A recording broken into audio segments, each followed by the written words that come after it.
TV 24 network देख रहे हैं आप और मैं हूं आपके साथ आकांक्षा सिंह।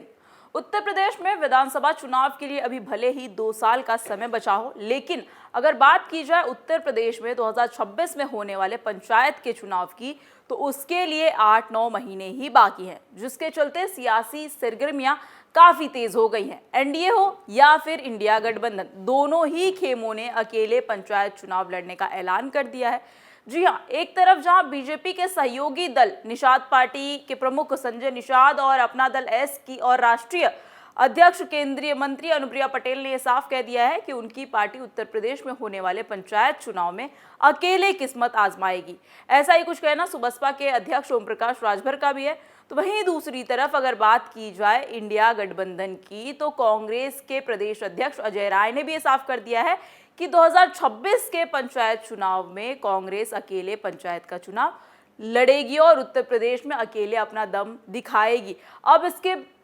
इससे एक बात तो साफ है कि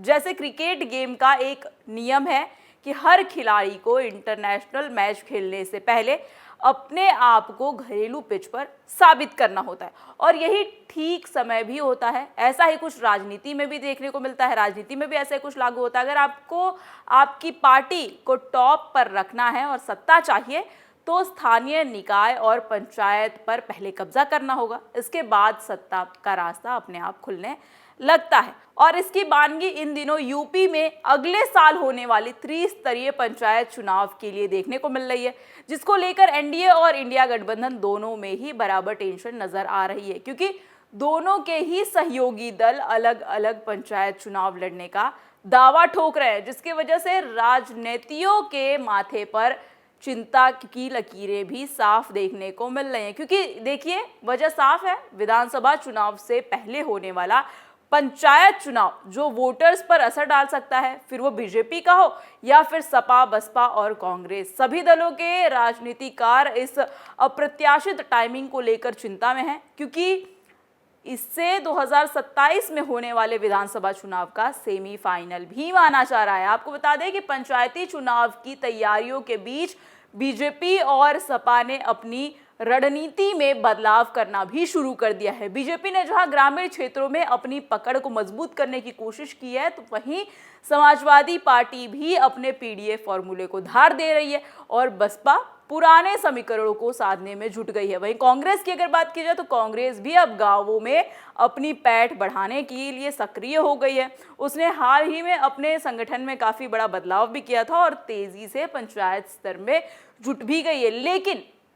अब सबसे बड़ा सवाल ये खड़ा होता है कि क्या पंचायत चुनाव का माहौल विधानसभा चुनाव में वोटिंग पैटर्न का प्रभावित करेगा? क्योंकि अगर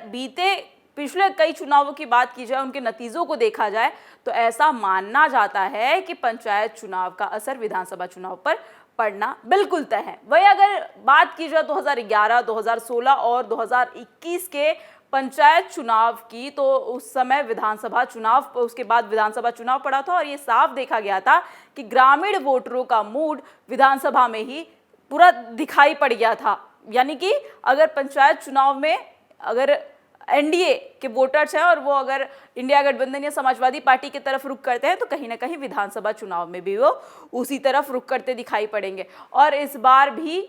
अगर पंचायत चुनाव में किसी पार्टी को झटका लगा, तो उसका सीधा असर विधानसभा चुनाव पर पड़ सकता है, ऐसा भी माना जा रहा है। वहीं अगर बात की जाए बीजेपी की, तो गठबंधन की परवाह किए बगैर अनुप्रिया पटेल, संजय निषाद और ओम प्रकाश राजभर ने अपनी सियासी एक्सरसाइज को शुरू कर दिया है। लेकिन अकेले चुनाव लड़ने से खेल बिगड़ने का खतरा काफी ज्यादा है। खबरें ये भी है कि बीजेपी के तीनों सहयोगी दल भले ही अपनी पार्टी को मजबूत करने के उद्देश्य से अकेले चुनाव लड़ने जा रहे हैं, लेकिन इससे कहीं ना कहीं सियासी नुकसान की भी संभावना है। 2027 में विधानसभा चुनाव में ऐसे में सहयोगी दलों के अलग होकर चुनाव लड़ने से जनता में गलत मैसेज चला जाएगा, और साथ ही यूपी की मुख्य विपक्षी दल पार्टी जो है समाजवादी पार्टी, इसे मुद्दा भी बना सकती है और गांव-गांव तक इसको भुनाने का काम भी कर सकती है। सिर्फ इतना ही नहीं, तो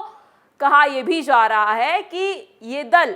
इसलिए भी अलग होकर चुनाव लड़ रहे हैं ताकि अगर पंचायत चुनाव में इनकी सीट ठीक ठाक आ जाती है, तो ये अनुमान है या अनुमान से ज़्यादा आ जाती है, तो ये विधानसभा चुनाव में बीजेपी पर ज्यादा सीट का दबाव भी बना सकते हैं। लेकिन एनडीए के घटक दलों के अकेले अकेले चुनाव लड़ने से वोट बिखरने का खतरा काफी ज्यादा है और इस तरह से सियासी फायदे से ज्यादा कहीं ना कहीं नुकसान हो जाएगा, ऐसी बातें भी कही जा रही हैं। तो वहीं अगर बात की जाए इंडिया गठबंधन की, तो अखिलेश यादव ने यह साफ कर दिया था कि 2027 का विधानसभा चुनाव समाजवादी पार्टी और कांग्रेस पार्टी एक साथ मिलकर लड़ेगी। लेकिन अगर कांग्रेस के दो बड़े नेताओं के बयान को देखा जाए, इमरान मसूद और यूपी प्रदेश अध्यक्ष अजय राय को, तो यूपी में कांग्रेस को किसी भी बैसाखी की जरूरत नहीं है, ऐसा हाल ही में इमरान मसूद ने कहा था। और कांग्रेस के प्रदेश अध्यक्ष ने भी ये साफ कर दिया है कि 26 के चुनाव में, पंचायत चुनाव में समाजवादी पार्टी के साथ गठबंधन नहीं किया जाएगा, अकेले इसके साथ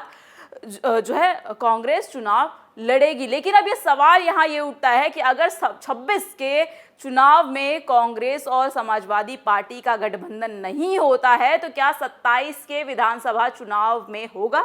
बहरहाल ये तो देखने वाली बात होगी। लेकिन अगर बीजेपी के सहयोगी दलों की बात की जाए तो 26 के पंचायत चुनाव में अगर साथ छोड़ते हैं तो ये सहयोगी दलों की बेरुखी बीजेपी की मुश्किलें बढ़ा सकती हैं, क्योंकि इन दलों के सहारे ही यूपी में बीजेपी ने ऐसा जातीय समीकरण तैयार किया है जो पार्टी के जीत का फॉर्मूला बन गया है। लेकिन अगर ये सभी दल अलग होते हैं तो इससे वोटों का बिखराव होगा और जमीनी स्तर पर पार्टी की पकड़ कमजोर हो सकती है। बहरहाल ये तो देखने वाली बात होगी कि कौन किसके साथ चुनाव लड़ता है। बीजेपी के जो सहयोगी दल हैं वो एक साथ मिलकर चुनाव लड़ते हैं या फिर नहीं, क्योंकि 3 जो पार्टियां हैं उन्होंने तो ऐलान कर दिया। इसके साथ ही अगर इंडिया अलायंस की बात की जाए तो इंडिया अलायंस में भी कांग्रेस और समाजवादी पार्टी एक साथ मिलकर चुनाव लड़ते हैं कि नहीं, क्योंकि ये राष्ट्रीय नेतृत्व की तरफ से अभी तक कोई भी ऑफिशियल बयान नहीं आया है साथ मिलकर चुनाव लड़ने या ना लड़ने का। लेकिन जिस तरीके से इमरान मसूद और अजय राय ये बयान दे रहे हैं कि पार्टी 26 के चुनाव में अकेले चुनाव लड़ेगी और